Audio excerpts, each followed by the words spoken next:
Fittingly, Jack Morris reached the Hall of Fame in extra innings. Morris was elected to the Hall by its Modern Era Committee on Sunday along with former Detroit Tigers teammate Alan Trammell, completing a joint journey from Motown to Cooperstown.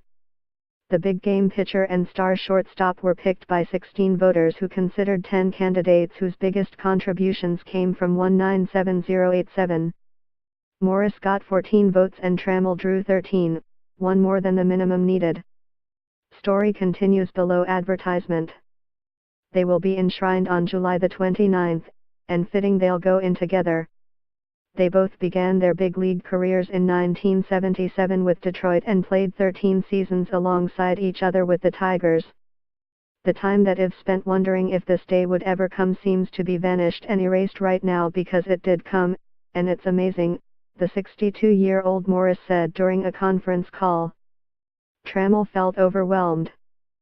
I came to realization that it might not happen, and I was okay with that. I really was, he said. If people thought it was a tad short, I could live with that. Former catcher Ted Simmons fell 1 vote shy, and former Players Union head Marvin Miller was 5 short of the 12 needed.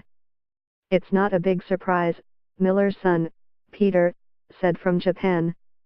I think my father's place in history is understood by all baseball players, all baseball fans and the general public.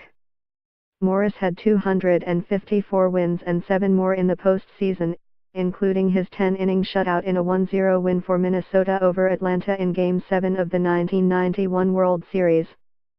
Story continues below advertisement. Story continues below advertisement. No question it was my defining moment in baseball, Morris said. I never thought I was in trouble and I knew I could get out of it if I was.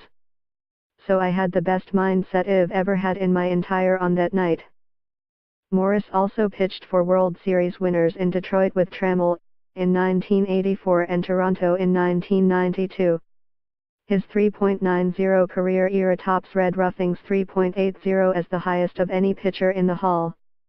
For years my earned run average has been an issue for a lot of people that thought it was not good enough for Hall of Fame honors, but I never once thought about pitching for an era. I always thought about completing games, starting games, eating up innings and trying to win games more importantly than anything else, he said. Today's generation is different.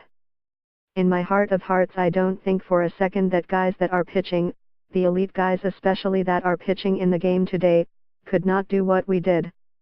I know they could but they haven't been conditioned to it, both physically and mentally. His 175 complete games included 20 in 1983.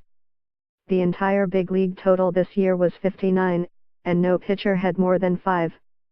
He said sabermetrics should not be used to evaluate his era. Now I'm getting analyzed by a bunch of numbers and things that didn't exist when I played, he said. Had they existed maybe I would have had a better understanding of what it would have meant to not pitch through pain, to not go deeper into games on nights that I told my manager, I'm fine when I wasn't. But I don't regret doing that, because if you go to the wall and never try to push down the wall, you'll never know if you can.